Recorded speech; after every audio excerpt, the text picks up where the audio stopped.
What would you do if a barefoot boy walked into your daughter's hospital room, looked you in the eyes, and said, "I can wake her up," when every doctor in the world had already given up? Jack Callahan was not a man who broke easily. He'd spent 20 years as a construction worker, building bridges, pouring foundations, raising steel in the dead of winter. He had calluses that could grip rusted rebar, arms that knew the weight of concrete. He'd buried his wife 5 years ago and returned to work the next morning because that's what fathers did. But now he sat in a plastic chair beside a hospital bed and he was breaking. His daughter, Emily Callahan, just 9 years old, lay still beneath a pink cartoon blanket. Her skin was pale, her curly black hair tangled against the pillow, her hands limp at her sides. Wires ran from her body to blinking machines that hummed and beeped in clinical rhythm.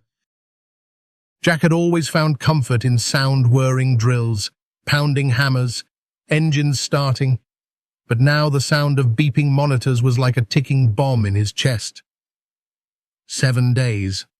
She hadn't moved, blinked, or breathed on her own in 7 days. It happened without warning. One moment, Emily was giggling at the breakfast table, her chin sticky with syrup. The next, she collapsed, tying her shoes. Jack had screamed her name, carried her limp body into the truck, and floored it to the nearest ER. The diagnosis? Acute cerebral shutdown. Something so rare, even the top pediatric neurologists admitted they were guessing. Words like unresponsive, unknown etiology, and "we're doing everything we can" floated like ghosts in every room Jack entered, but nothing they did brought her back. Jack hadn't left the hospital since. He'd made a bed out of 2 chairs and showered in the staff locker room when they let him. The nurses started calling him the shadow in room 317. The doctors called him the desperate parent. He didn't care. This was his little girl, his only child, the last piece of his wife that still breathed. He wasn't going anywhere. By day 5, the whispers began: insurance concerns, hospital policy, long-term care discussions. A social worker handed him pamphlets with titles like "When Hope Hurts" and "Preparing for the Unknown." Jack didn't even read them. He just sat at her side, holding her hand, whispering stories they used to share. About stars. About rivers. About her mother. On the 6th day, help came from an unexpected place.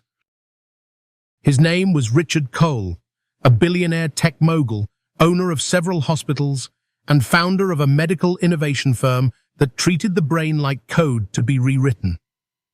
Cole read about Emily in a local paper while sipping imported espresso in his penthouse and saw a PR opportunity. He arrived flanked by bodyguards and assistants, wearing a $5,000 suit and sunglasses indoors. With a smirk, he offered Jack a miracle package: AI diagnostics, neural mapping, virtual consciousness models. International neurologists, all free. Jack blinked. "Will it bring her back?" Cole chuckled. "We'll upgrade her like an iPhone." The words punched Jack in the chest. He stood up, gently placed Emily's hand back under the blanket and looked Cole dead in the eye. "She's not a machine," he said. "She's my daughter." Cole waved a hand, amused. "Emotion makes you weak. Science wins." But science didn't win. They strapped VR headsets over her closed eyes, played simulations into her ears, ran scans, injected things Jack couldn't pronounce. Nothing changed. No twitch, no blink, no response. One by one, Cole's specialists left quietly, shamefully. By Sunday night, the billionaire stopped showing up. But Jack remained.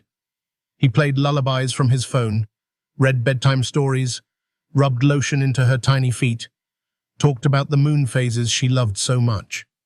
Every breath she took, even through a machine, became his reason to keep breathing. And though no one said it out loud, Jack could feel it in the way the nurses avoided his eyes. They were giving up, but Jack wouldn't. Not until her hand turned cold. Not until he had no voice left to whisper into her ear. Not until someone looked him in the eye and proved that hope was truly gone. That moment hadn't come, so he stayed, unshaved, unshowered, and unmovable. Because Emily Callahan wasn't gone. She just hadn't found her way back yet, and Jack was going to sit there day after day until she did. It was 12:03 a.m. when the knock came. Soft, hesitant, almost like a breeze brushing against the glass. Jack Callahan didn't move. He was half asleep in a chair beside his daughter's hospital bed, his hand still wrapped around hers. Emily's chest rose and fell beneath her pink cartoon blanket, each breath courtesy of the ventilator that hissed beside them. 7 days. 7 days without a blink, a twitch, a whisper. Jack's eyes had forgotten how to stay open, but his heart hadn't stopped listening. A second knock, firmer. This time, Jack turned. A nurse stood outside the glass door, motioning for him. Her voice was low when he stepped into the hallway. "Mr. Callahan," she said, glancing toward the waiting room. "There's a boy. He says he wants to help." "A boy?" Jack's voice cracked. "What boy?" She hesitated. "He's different. He won't say his last name." "He's not with anyone, but he asked for you." Jack frowned, exhaustion dulling his reaction, but something deep in his chest shifted a strange pull, like a thread being tugged. He walked down the corridor, every step heavier than the last, and there, sitting on a cold vinyl bench just outside the pediatric wing, was a boy, barefoot. Maybe 10, maybe 11, dark skin, oversized grey hoodie fraying at the sleeves, jeans torn at the knees, dirt smudged his cheeks, and his feet were dark with dust, like he'd walked a long way, maybe through a desert, maybe through time. But it was his eyes that stopped Jack cold. They were wide and still, deep and ancient, not scared, not lost, but knowing. The boy stood when Jack approached. "You're Emily's dad?" he asked, quiet and calm. Jack nodded slowly. "Yeah, who are you?" The boy didn't answer. Instead, he said, "I know how to help her." Jack blinked. He stared at the kid for a full 10 seconds, wondering if he was dreaming. "What did you say?" "I know how to wake her up." The words weren't loud. They weren't said with arrogance. They weren't even said with hope. They were spoken with certainty. A kind of calm that didn't belong in children. Jack exhaled, rubbing a hand over his stubble. "Listen, kid, you're sweet for trying. But you're just a—" "Sometimes," the boy interrupted gently, "it takes someone small to remind people of big things." Jack froze. The hallway lights flickered slightly, humming overhead. "I appreciate the thought," Jack said, trying to stay polite, "but the doctors couldn't help her." "A billionaire couldn't help her. I don't think you—" "She's not gone," the boy said, cutting him off. Jack's mouth went dry. "She's listening," the boy whispered, "from far away. But she's scared." "She doesn't know if it's safe to come back." Jack blinked hard, his jaw clenched. The boy stepped closer, eyes never leaving Jack's. "She needs something this hospital doesn't have," he said. Jack felt his throat tighten. "What?" The boy didn't pause. He didn't stammer. He looked Jack in the eyes and said, "Your pain, your truth. The words you buried beneath your strength." Jack staggered a step back. Something inside him rattled loose. Something ancient. Something raw. "Who are you?" he whispered. The boy smiled faintly. "Someone who listens." Then he asked, "Can I sit with her?" Jack hesitated. Every instinct told him to say no. This was his daughter. This was sacred. This was a stranger. But something deeper, older, something that didn't live in the head but in the marrow of his bones, nodded. "Yes," Jack said quietly. They walked back together, silent. Inside the room, the boy didn't hesitate. He moved to the side of the bed, placed one hand gently on Emily's forehead, and closed his eyes. His lips moved, not in speech, but in silent prayer. Or maybe memory. Or something even older. Jack watched, breath caught in his chest. Then the boy opened his eyes. "She knows you're here," he said, "but now she needs to know why you're still here." Jack stared. "What do you mean?" The boy looked down at Emily, then back up at Jack. "You have to say it. The thing you've never said out loud." Jack felt like he'd been stripped bare. He sat slowly beside his daughter. Tears welled in his eyes. And then the words came. Raw. Halting. Unpolished. "I wasn't there," he whispered. "I was at work. I missed your breakfast. I missed your smile. I missed the signs." His voice cracked. "I should have seen something was wrong. I should have been home earlier. I should have held you longer that morning. I should have told you how proud I was." Tears ran down his cheeks, falling onto the blanket. He clutched her hand. "Please, baby girl, come back. I'll never miss another second. I promise." For a moment, nothing changed. Then the heart monitor gave one single, unexpected blip. Faster. Stronger. The nurse in the hallway gasped. Jack's head snapped up. "Did you see that?" he asked the boy. The boy nodded, calm. "She's listening." Then he turned toward the door. "Wait," Jack called. "What's your name?" The boy paused, hand on the door. "They call me Noah," he said. "I'll be back tomorrow." And just like that, he walked into the dark hallway, barefoot and silent, like he belonged to another world entirely. Jack Callahan didn't sleep that night. Not really. He sat by Emily's bed with the same questions circling his mind like crows around a winter field. Who was that boy? Where had he come from?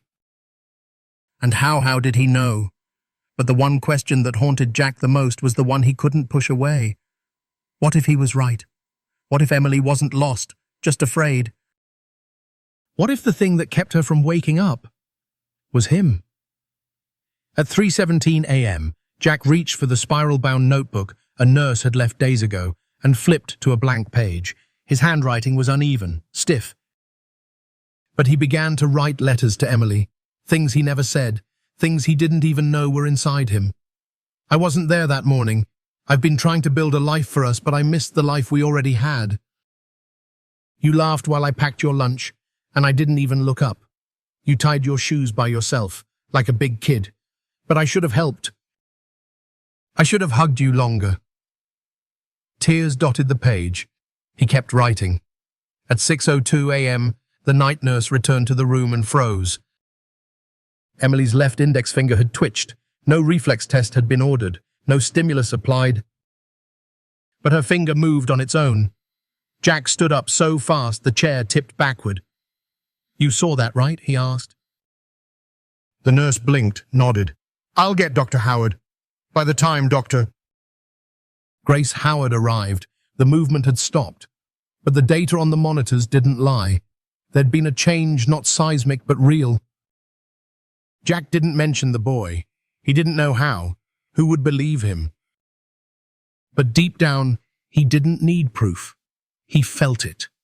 Something had shifted, not in the machines, but in her.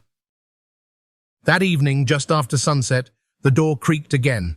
And there he was. Same torn hoodie, same dusty feet, same quiet, ancient eyes. Noah. Jack opened his mouth but couldn't find the words. He just stepped aside and let the boy enter. This time, Noah didn't go straight to the bed. He stood beside the window and looked at the city lights beyond. "She heard you," he said softly. Jack nodded. "Her finger moved this morning." Noah smiled faintly. "You gave her something real.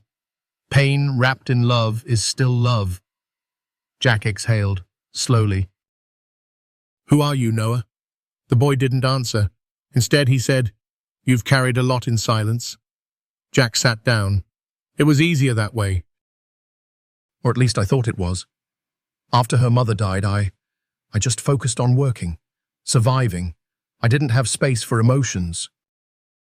I thought staying strong for Emily meant staying silent with Emily. Noah turned. But silence is heavy. Jack nodded. Heavier than steel. There was a long pause. Then Noah said, "She still can't come back. Not fully." Jack looked up. "Why not?" Noah stepped closer to the bed and said gently, "Because she needs more than truth. She needs to feel something only you can give." Jack blinked. "What?" "A memory," Noah said. "But not just any memory. One with your voice." Jack looked confused. "Like a story." "A song," Noah said. Jack's breath caught. He stepped back like he'd been struck.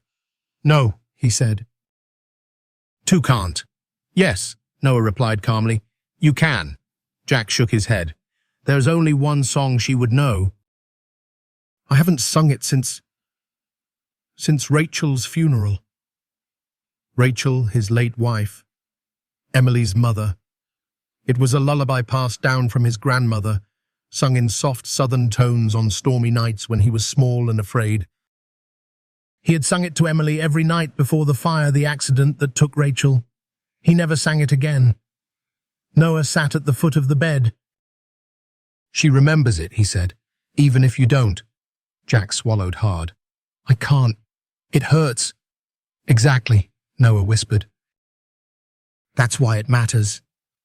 Silence stretched between them. Then Jack sat down. His hands trembled.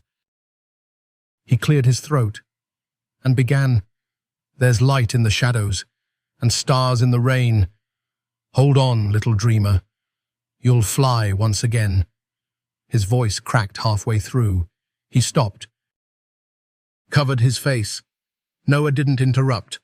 He just waited. Jack looked at Emily. Her chest still rose and fell in time with the machine. Her face was peaceful. But something in the room felt different, warmer.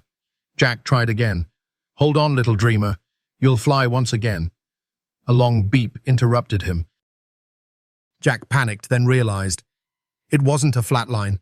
Her heart rate was climbing, slowly, steadily. Not dangerously, but deliberately.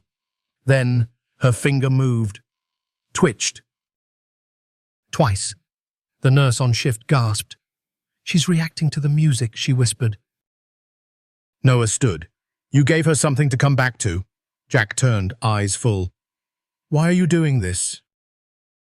You don't even know us." Noah's expression softened. "You're wrong," he said. "I do know her." Jack froze. Noah took a breath. Not her name, her heart. He looked around the room. "Because I was a child once who lay in a bed like this, alone, afraid, waiting for someone to sing. But no one came." Jack couldn't speak. "I promised," Noah said, voice almost trembling, "that if I ever got the chance to change that, I would." Jack dropped to his knees beside him. You're like an angel." Noah didn't answer. He stepped toward the door, pausing only to whisper two words into the stillness. "She's listening." Then he was gone, just like before. But Jack no longer needed proof, because now he believed.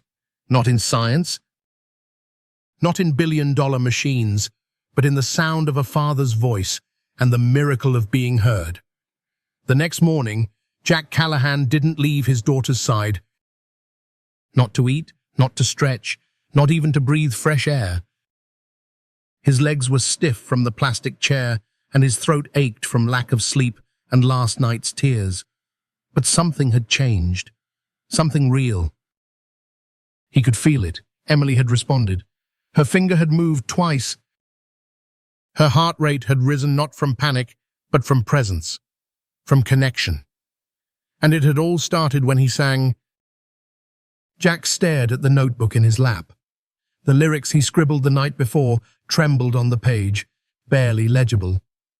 "There's light in the shadows, and stars in the rain. Hold on, little dreamer. You'll fly once again."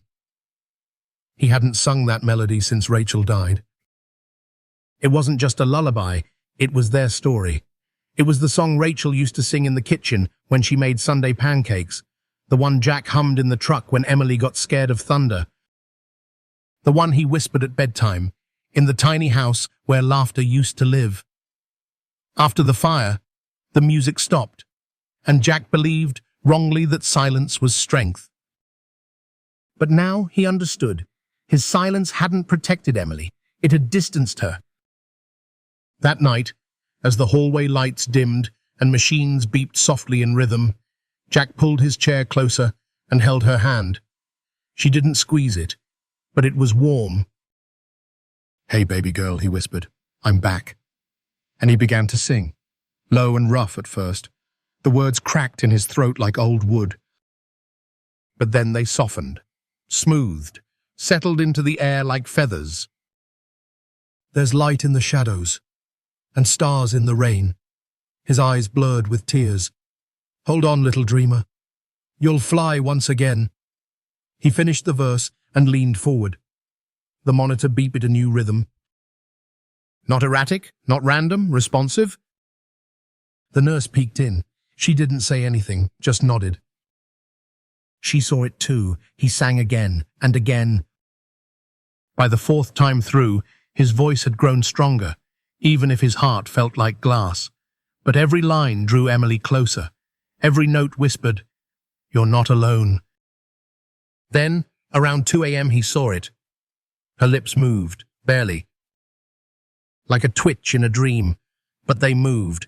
Jack leapt to his feet. "Emily?" No answer, but the machines were alive now, blinking like tiny lighthouses. Her oxygen levels climbed, her eyelids fluttered. He sat back down, gripping her hand. "I'm here. I'm not going anywhere." And still he sang. Noah returned the next day. Same hoodie, same dusty feet. But this time, his smile was wider. "She's closer," he said before Jack even opened his mouth. "You saw it?" Jack asked. "She moved." She almost woke up. Noah nodded. "She's been listening. But now, she needs more than a melody. She needs to feel the moment she was safest." Jack blinked. "What do you mean?" Noah stepped toward the window and stared into the morning sun. "Do you remember the last time she felt truly whole? Not just loved, but held by something sacred." Jack closed his eyes. A picture came, not a sharp one, but soft around the edges. A tiny living room. Yellow curtains blowing in a summer breeze, Emily in pajamas curled on his chest, his hand resting on her curls. His voice barely louder than her breathing. Rachel sitting on the floor, smiling through a mug of tea. "I remember," Jack said, eyes wet. "Then go there," Noah whispered, "with your voice, with your soul. Not just for her, but for you." Jack knelt by the bed. He gently lifted Emily's hand to his cheek. Then he whispered not a lullaby, but the story behind it. "You were just 3, he said softly. "You had a cold and couldn't sleep. I sat on the couch and rocked you in my arms. I told you stories about the moon and sang that silly little song. You looked up at me and said, 'Daddy, the stars are singing too.' And I believed you." His voice cracked, "because you heard something I couldn't." "You've always been magic, baby girl." Noah closed his eyes, as if absorbing the memory like sunlight. Jack took a breath. Then he sang again, softer this time, not just repeating the lyrics, but inhabiting them. "There's light in the shadows, and stars in the rain. Hold on, little dreamer. You'll fly once again." Suddenly, Emily's hand twitched in his, and this time, it stayed. The nurse screamed for Dr. Howard. Jack didn't stop singing. "Doctor." Grace Howard rushed in, her lab coat flapping behind her. "What's happening?" "She's responding," the nurse gasped, "to the music." Grace looked at the monitor. "This isn't stimulus-based. This is relational." Jack looked up. "Whatever you call it, she's coming back." Noah stood in the corner, silent. Dr. Howard stared at him, her brow furrowed. "Who's this?" Jack turned, but Noah was already stepping into the hallway. "Wait," Jack called. But when he reached the hallway, it was empty. Noah had vanished. Again, only footprints remained, bare, faint, dusty in the polished tile. That night, Jack stayed up beside Emily, singing the lullaby on repeat. By midnight, her eyelids twitched again. At 3:15 a.m., she shifted her shoulder. At 4:02, she exhaled on her own. At 5:46 a.m., she whispered barely audible one word, "Daddy." Jack dropped the notebook. His knees buckled. He grabbed her face and whispered, "I'm here." "I'm right here." Her lips moved again. "Where's the boy?" Jack froze. You saw him?" She nodded weakly. "He held my hand. He said, 'Your daddy's waiting on the other side of the dark.'" Jack wept. "I followed his voice," she said. "He told me, 'Don't be afraid. You already know the way back.'" Jack held her close and whispered, "You're home, baby. You're home." Room 317 smelled different now. Not of bleach or plastic, but of something warmer, something alive. Emily Callahan had spoken. Just one word. "Daddy." It was a whisper, barely more than breath. But to Jack Callahan, it was thunder. It was the sun rising after a year-long night. He hadn't slept since... He couldn't. His heart wouldn't let him. She had come back. Not all the way, not yet, but her eyes fluttered when he spoke. Her fingers moved. Her breathing had shifted from the mechanical rhythm of machines to something slower, softer, more her. The monitors confirmed what Jack already felt deep in his bones. She was healing. But the doctors, they didn't understand. "Doctor..." Grace Howard stood at the foot of the bed with a chart in one hand and disbelief in her eyes. "She was completely unresponsive for 7 days," she said for the third time that hour. "No medication, no surgical intervention, no IV changes." "And now? This?" The nurse beside her, Miss Thelma, looked just as puzzled. "No seizures, no fever." "Vitals are stabilizing. I've never seen anything like it." Jack didn't speak. He sat by the bed, holding Emily's hand, stroking her knuckles with his thumb. "She spoke to me," he said finally. Dr. Howard looked up. "When?" "Early this morning, around 5:45. She said, 'Daddy,' then asked about a boy." Dr. Howard's pen stopped moving. "A boy?" Jack nodded. "Noah. She said he held her hand. Told her I was waiting on the other side of the dark." Miss Thelma frowned. "Who's Noah?" Jack hesitated. He'd tried to explain before. The first time Noah showed up, the second time when Emily's finger moved, but no one ever saw him. No one ever signed him in. No camera had captured his presence. No staff remembered speaking to a barefoot kid in a grey hoodie. "It doesn't matter," Jack said gently. "You don't have to believe me. Just look at her." He turned toward his daughter. She hadn't opened her eyes yet, but her lips moved slightly, as if tasting memory. "Emily," he whispered, "I'm here. Keep coming back, sweetheart. You're safe." The monitors responded a slow increase in brain activity, like a tide rising. That evening, Jack stepped into the hallway for the first time in days.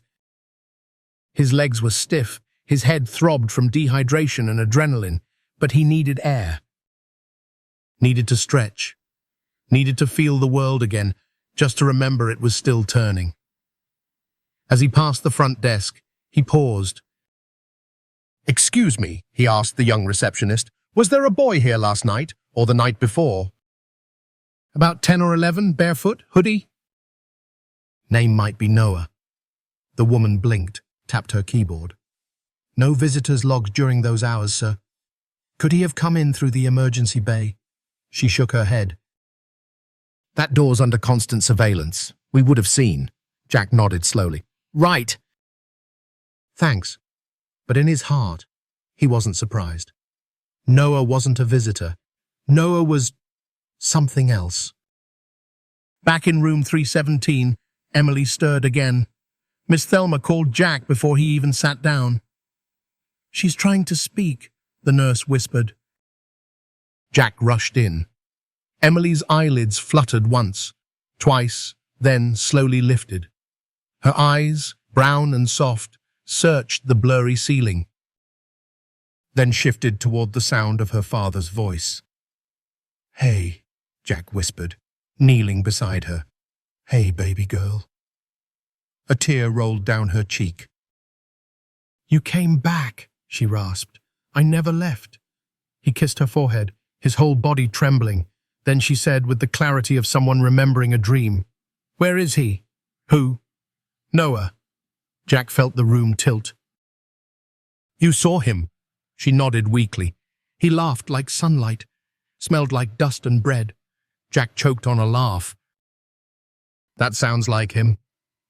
He said, "You're not lost. You're just not finished yet." Thelma gasped softly behind them. Emily closed her eyes. "He said the light in the song would guide me back." Jack reached for the notebook he'd been writing in since that first night. He pressed it to his heart. "I think," he whispered, "he's still guiding us." Later that night, the hospital was quiet. Most of the staff had gone home. The machines in room 317 beeped in a soft, steady cadence, no longer urgent, no longer routine, but hopeful. Emily slept peacefully, her chest rising and falling on her own. Jack sat beside her, reading aloud from the notebook. Not just stories now, memories. He told her about the time she tried to bake cookies and filled the kitchen with smoke. About the camping trip where she caught fireflies in a mason jar and whispered, "They're carrying messages to heaven." He told her about her mother's laugh, about how Rachel used to dance barefoot in the kitchen, holding Emily's hands, and he sang the lullaby again. "There's light in the shadows, and stars in the rain. Hold on, little dreamer. You'll fly once again." Her fingers curled slightly around his. In the morning, Dr. Howard returned with a team of specialists. They ran scans, checked reflexes, asked questions. Emily was alert, responsive, and improving by the hour. By noon, they removed the ventilator. By evening, she sat up for the first time. "This doesn't make sense," one neurologist murmured. "No medicine explains this," said another. "It's not in the chart, doctor," Howard said quietly. But something happened. Jack didn't argue. He just smiled and squeezed his daughter's hand. "You call it whatever you want," he said. "Miracle, fluke, anomaly. But I know what I saw, what I felt, what I heard." And in his heart, Jack whispered a name. Noah. The hospital had changed. Doctors still walked with clipboards and nurses still moved from room to room. But something lingered in the air on the third floor, something sacred. Room 317, once a chamber of silence and sorrow, now hummed with quiet awe. Emily Callahan, who just days ago lay limp and unresponsive, was sitting up, smiling faintly and asking for juice. And yet, Jack Callahan found himself scanning every hallway, every doorway, every empty bench, looking for him. For Noah, the barefoot boy who had come without invitation, who had spoken without fear, and who had vanished like mist before the sun. It wasn't until the third night after Emily's awakening that Jack heard it again. A soft knock. Not from the hallway, but from within him. A pull, a hum, a thread. He stepped into the corridor after midnight. The floor was quiet. Lights dimmed, machines beeping in the distance. And then, just beyond the nurse's station, there he was. Leaning against the wall, hoodie the same, feet still bare. Eyes calm. Jack's breath caught. "You came back." Noah nodded. "I said I would." Jack moved closer. "She's awake. She asked about you." A faint smile tugged at the boy's lips. "I know." Jack hesitated. "Will you see her?" Noah shook his head. "Not yet. She's remembering on her own now. There was a pause, a heavy, aching silence. And then Jack asked the question that had been burning in him since that first night. Who are you, really? Noah looked down at his feet, then out the window at the moonlit city. I'm someone, he said slowly, who remembers what it feels like to be forgotten. Jack didn't speak. He just listened. I was her once, Noah said. Not in name, but in silence. He looked at Jack, eyes suddenly older than his years. I was a kid in a bed. In a hospital not much different than this. My mum never came. My dad, I don't think he even knew where I was. There was no lullaby, no warm hand, no voice telling me to hold on. Jack's throat tightened. How long were you there? Long enough to stop waiting, Noah whispered. The hallway seemed to stretch into the past, into every cold night, every lonely child, every unanswered prayer. No one came? Jack asked. Noah shook his head. Not then, not for me. He sat down on a bench, folding his hands in his lap like someone much older. I used to stare at the ceiling, trying to pretend the shadows were stars. I'd make up songs in my head, not because I believed anyone could hear me, but because I needed to remember what my own voice sounded like. Jack sat beside him. The boy's voice was soft, but unwavering. I told myself if I ever made it out, if I ever got strong again, I'd find someone else waiting. Someone like me. Someone fading. Jack looked at him carefully. And that's Emily. Noah nodded. She wasn't gone. She was drifting, like a boat untied in the fog. All she needed was a voice to call her back. Jack swallowed hard. And that voice had to be mine. It always was, Noah said, but you had forgotten it. The silence stretched again, not heavy, not sad, just full. Then Jack said, Why didn't you let them see you? Noah shrugged. Some things are meant to be felt, not explained. Jack chuckled dryly. You sound like her mother. She was the one who taught you the song, right? Noah asked. Jack blinked. How did you know that? The boy didn't answer. He stood. And Jack stood with him.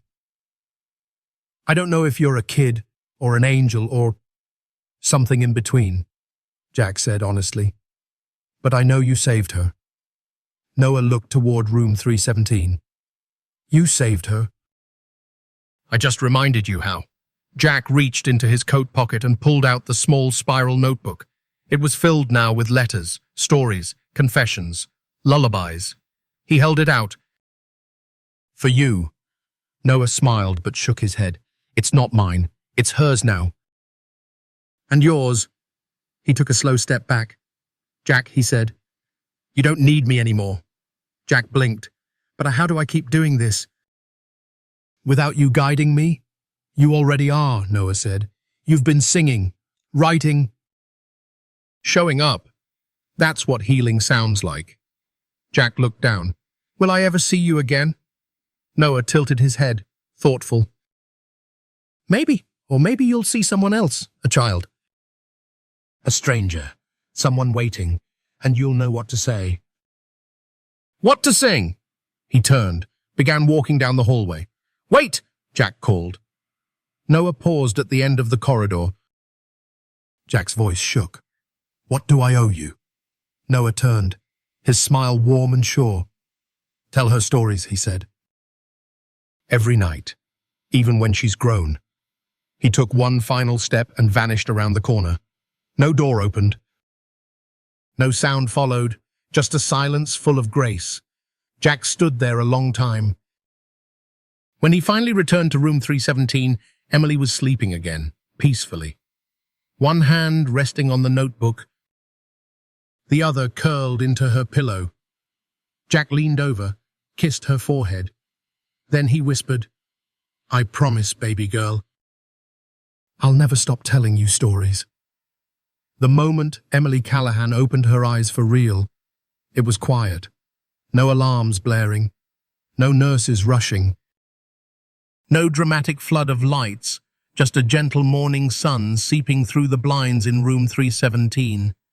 The smell of warm sheets, the faint hum of machines that now monitored, not rescued. And her father, Jack Callahan, slumped over beside her, notebook still clutched to his chest, snoring softly. Emily blinked slowly, adjusting to the light. Her head was heavy, her lips dry, but she was here, really here. Alive, awake. And then she whispered, barely louder than the breath in her lungs, "Daddy." Jack stirred, then jolted awake. His eyes widened and he leaned in. "Emily," he whispered, "you're awake." She gave the smallest nod. Tears sprang into his eyes before he even had time to hold them back. He grabbed her hand gently, his thumb tracing the back of her fingers, like he was afraid she'd vanish again. "I'm here," he choked. "I'm right here." Emily looked at him for a long time, her brow furrowing. "I heard you." Jack froze. "You heard me?" "In the dark," she whispered. "I couldn't see anything. It was like floating, but I heard your voice." "The song?" Jack's heart pounded. "The lullaby?" She nodded. "And there was a boy," she added softly. "He found me." Jack leaned closer. "Noah?" Emily's eyes welled. "He was barefoot." He held my hand. He said, "Your daddy is waiting on the other side of the dark." Jack covered his mouth with a trembling hand. "He sang to me too," Emily said, almost like she was confessing something sacred. But his voice was different. It was like it wasn't just sound, it was light, like it wrapped around me. She paused. "And then I heard your voice underneath his. I followed the song. That's how I found the way back." Jack dropped to his knees beside her bed. "You did so good, baby girl. You were so brave." Emily smiled faintly. "He told me I was just lost." "Not gone." Jack wiped at his face. "He told me the same thing. A long time ago. I just didn't understand it then." Later that afternoon, Emily was moved out of ICU. Dr. Grace Howard stood at the foot of her new recovery bed, arms folded, disbelief still clinging to her voice. "There's no medical explanation for this," she said, half to herself. "No treatment protocol, no neurological model. It's like..." She pulled herself back through sheer will. "She didn't do it alone," Jack said quietly. Grace raised an eyebrow. "You mean the boy?" Jack didn't try to convince her. Not anymore. "He reminded me to sing again," Jack said. "That's all you need to know." Grace nodded, not entirely understanding but not pushing either. She had seen enough to know that some things could not be charted. That night, Jack and Emily lay side by side in her recovery room, the notebook between them. Emily flipped through the pages slowly, his scribbles, his stories, his prayers. "This is you?" she asked. "Yeah," he said. "Everything I was too scared to say out loud." Emily leaned her head on his shoulder. "I think Noah gave this to you," she whispered. Jack looked at her. "What do you mean?" She smiled. "He told me, sometimes healing comes before waking. Maybe your words helped wake me, but maybe writing them helped heal you." Jack swallowed hard. "You're probably right." There was a long silence. Then Emily asked, "Daddy, who was he?" Jack stared out the window. "I don't know exactly. Maybe an angel. Maybe a memory. Maybe just a boy who wasn't saved once and decided to save someone else." Emily looked thoughtful. "He didn't have wings." "No," Jack said with a small laugh. "But he had faith." A week later, Emily walked on shaky legs and with help out of the hospital. Reporters were waiting, doctors with questions. Even Richard Cole, the billionaire who had once tried to upgrade her brain, showed up with a PR team. But Jack didn't let them near her. They got in the truck, just the two of them, and drove home with the windows down and the wind in their hair. On the radio, a soft song played. Emily hummed along. Jack smiled. She still remembers, he thought. That night, Emily couldn't sleep. She stood by her bedroom window, looking out at the stars. Jack joined her. "What are you thinking?" Emily hugged her stuffed giraffe. "Do you think Noah's helping someone else now?" Jack followed her gaze toward the moon. "I hope so." She turned to him. "Can we do what he did?" "What do you mean?" "Help people. Like us." Jack knelt beside her. "You already are, sweetheart." She nodded. "But maybe bigger, on the internet." "On YouTube, like a channel." Jack smiled. "What would we call it?" Emily thought for a moment. "Noah's Whisper." Jack felt something move inside his chest. "That's perfect." And so, they did. They recorded her story. Jack read from his notebook. Emily drew the dreams she saw while floating in the dark. They uploaded it all. And in 2 weeks, the world listened. The first video went live on a Tuesday. No polished graphics. No background music. Just Jack Callahan, sitting at the kitchen table, holding a notebook that had become his lifeline. His voice was gravelly, hesitant at first, but steady. He spoke plainly about the 7 days Emily was gone, about the barefoot boy named Noah, about a song that became a map through darkness. He didn't try to convince anyone. He didn't ask for attention. He just told the truth. At the end of the video, Emily appeared beside him, frail but smiling. She waved to the camera and whispered, "If you're floating in the dark, listen for the song. Someone's always singing." They called the channel Noah's Whisper, and by the end of the week, it had 2 million views. The messages poured in like waves breaking on a quiet shore. From ICU beds in Kansas, from orphanages in the Philippines, from lonely dorm rooms in Minnesota, from women battling depression, from grandfathers holding on after the loss of a spouse. Each message ended the same way. "I thought I was lost. But maybe I'm just not finished yet." Jack read every one. Emily tried to respond to as many as she could, sometimes just by drawing little stars and sending them back. Other times, she'd sing part of the lullaby into a voice memo and say, "This one's for you." Noah's Whisper wasn't just a channel anymore. It was a lifeline. But Jack wanted more than words on screens. He wanted a place where people could walk in and breathe again. A space where no one felt like a forgotten patient or a statistic on a clipboard. So he did something that surprised everyone. He sold the Range Rover first, then the lake house in Colorado, then the last of the investments Rachel had left behind. His friends said he was crazy. "You're cashing out everything?" Jack just smiled. "I'm not cashing out, I'm cashing in." With the money, he opened a modest building in the heart of town. Nothing fancy, exposed brick, soft lighting.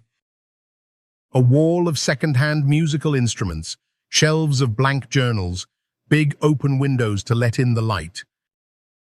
Above the front door, hand-painted in soft blue letters, were the words, "Echo Haven, where silence ends and healing begins." On opening day, they didn't advertise. Jack just unlocked the doors and waited. And by noon, they had a line around the block. A teenage boy came in with a guitar and tears he refused to explain. A widowed schoolteacher came with nothing but a song stuck in her throat. A little girl who hadn't spoken in months sat down and started to draw. Nobody had to explain their pain. They just came.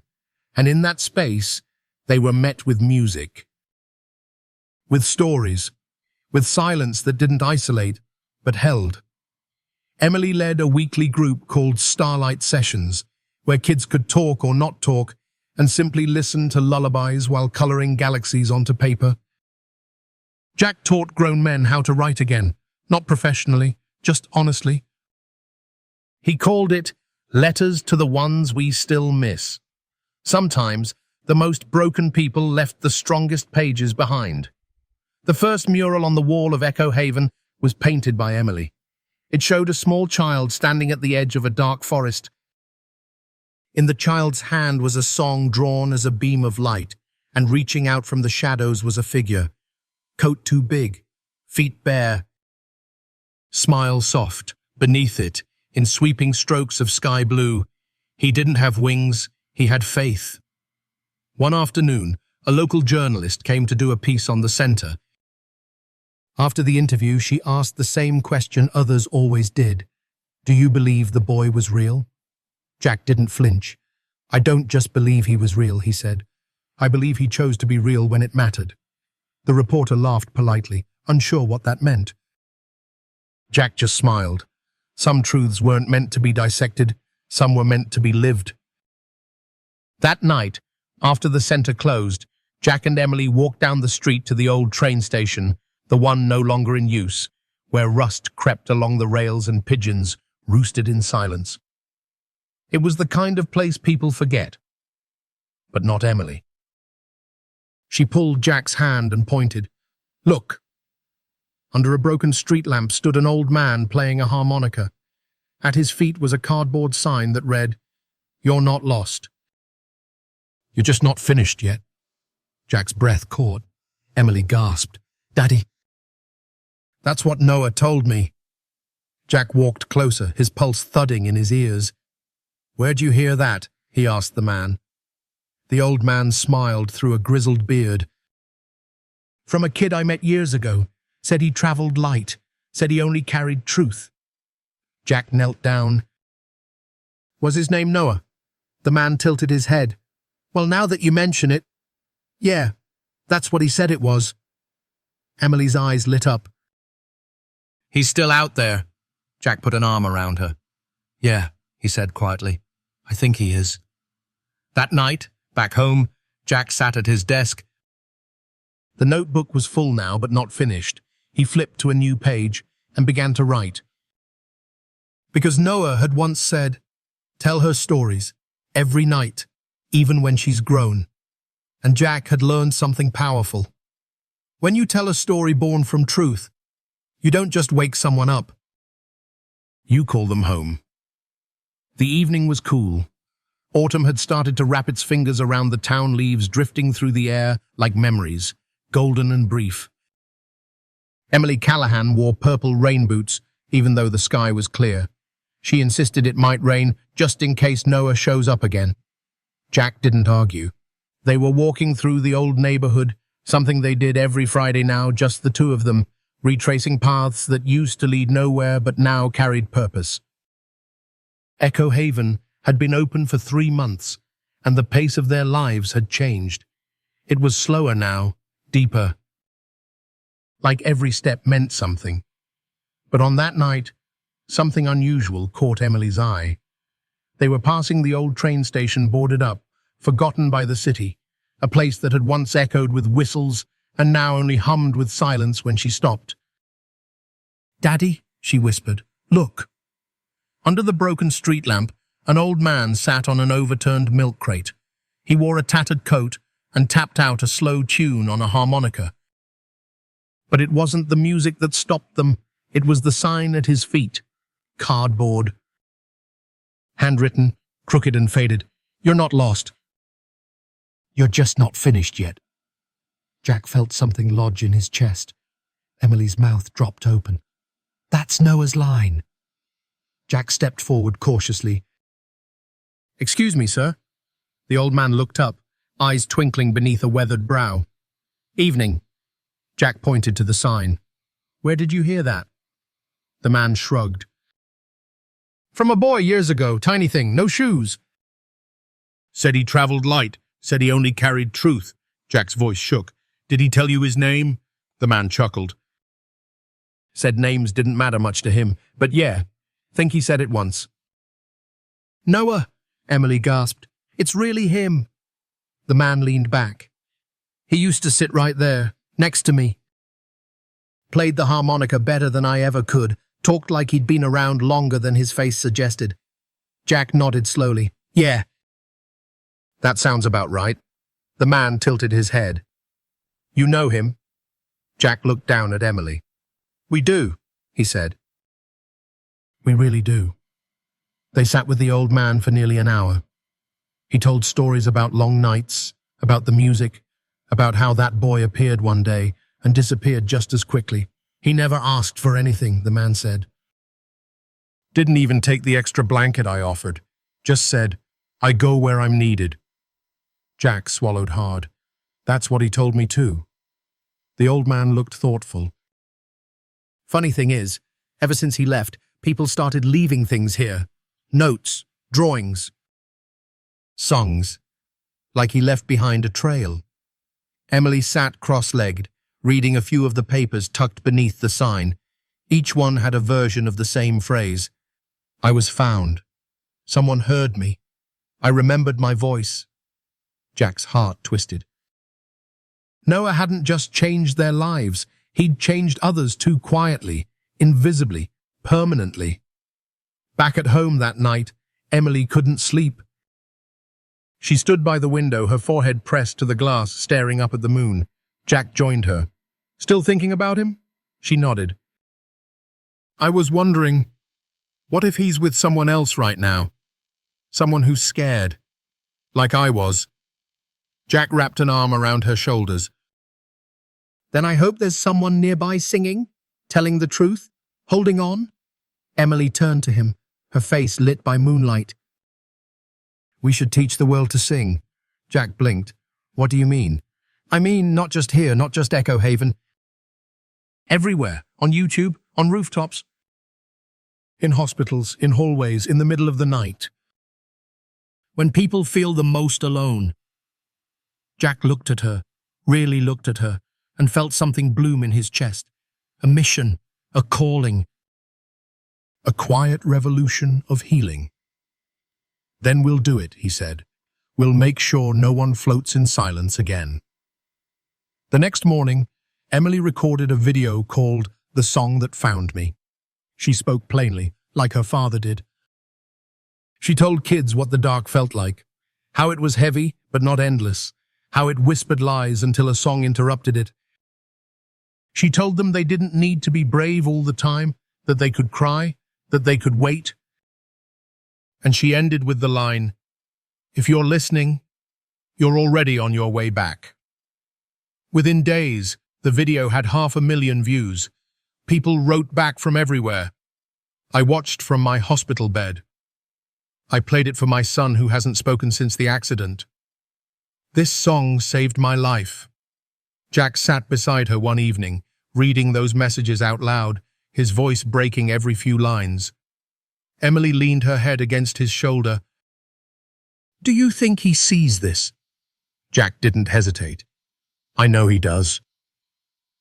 Then one night, as Emily slept, and Jack sat writing in the notebook, the hallway lights outside her room flickered. A soft voice, low, steady, familiar, came from the doorway. You did good, Mr. Jack. Jack turned fast. There he was. Same hoodie, same dirt-smudged cheeks, same eyes like still water at sunrise. Jack stood up, heart racing. Noah, the boy smiled. She doesn't need me anymore. She asked for you. Jack nodded slowly. I know, but I still wanted to see you again. You will, Noah said. Maybe not like this, but I'll be in the notes, the stories. The echo. Jack's voice trembled. What do I owe you? Noah stepped back. Keep telling her stories, he said. Even when she's grown. He waved once and vanished into the hallway. No door, no sound, just gone. But Jack didn't chase him this time. He didn't need to, because the echo was already everywhere. In the notebook, in the videos, in Emily's voice, and in the hearts of thousands of people who now believed they weren't lost. They just weren't finished yet. 1 year had passed since Emily Callahan woke from her coma. 12 months since her voice returned. 12 months since the boy named Noah whispered her home. And now, on a warm spring evening, she stood on a small stage at Echo Haven, clutching a microphone in both hands. Her purple dress matched the rain boots she still wore, her quiet tribute to hope. Just in case it rains, she'd say with a smile. The room was full.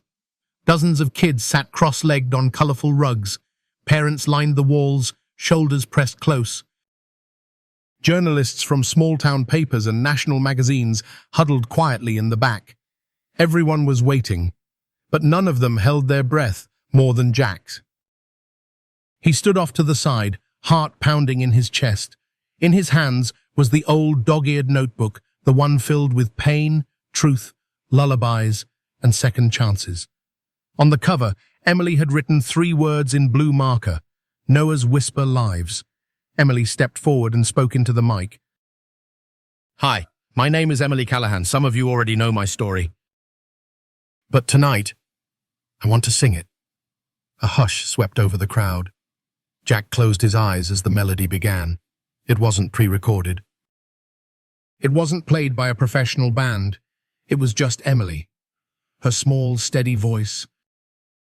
Her eyes closed, her hands trembling, but her heart completely open.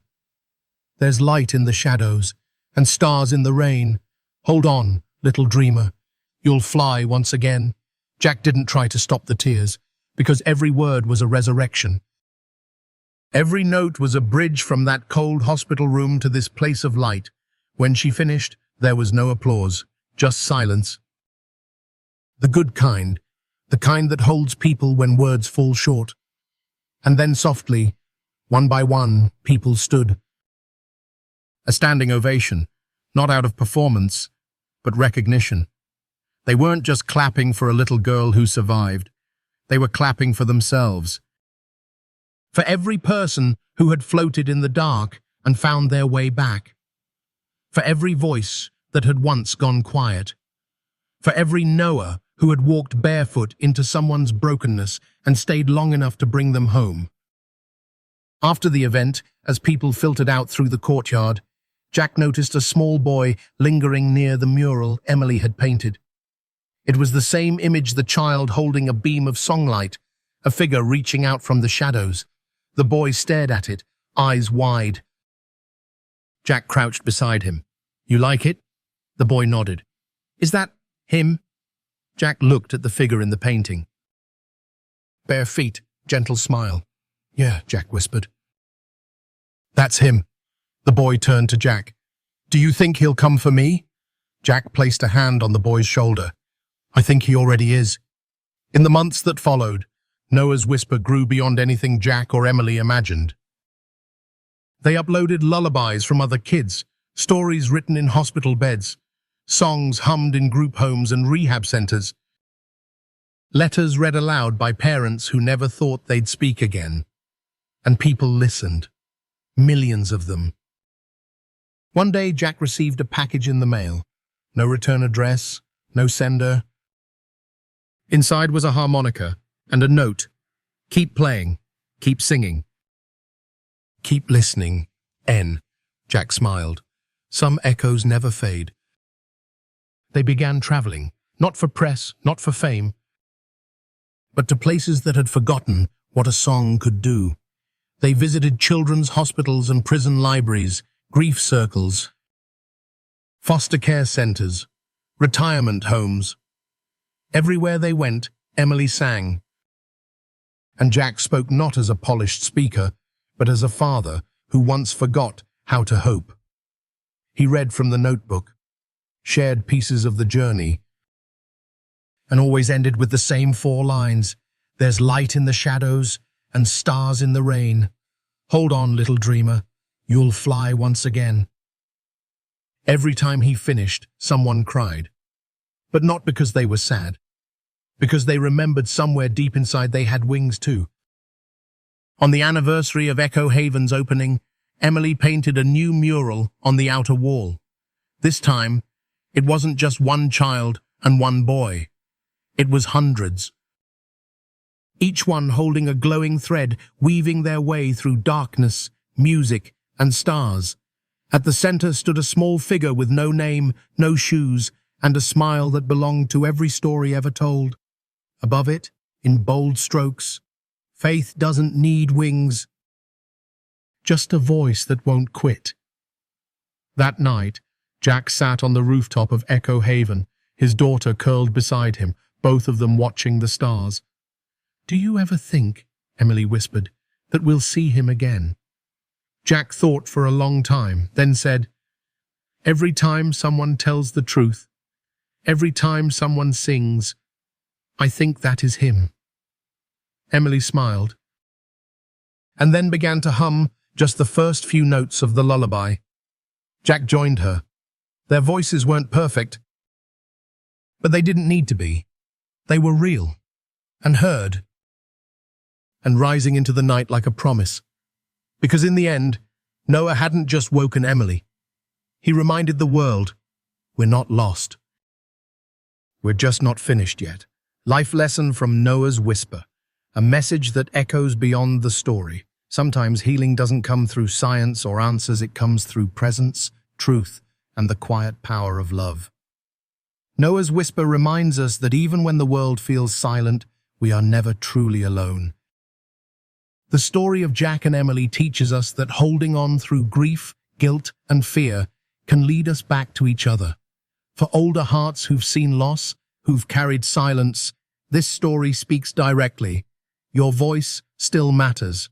The lullabies we once sang, the stories we forgot to tell, they still have the power to bring someone home, even ourselves. And sometimes the most sacred thing we can offer isn't a solution, but simply to sit beside someone in the dark and whisper, "You're not lost, you're just not finished yet."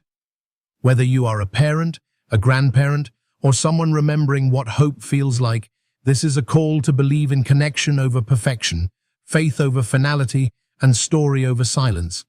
Because healing isn't always about fixing sometimes, it's about showing up and singing anyway.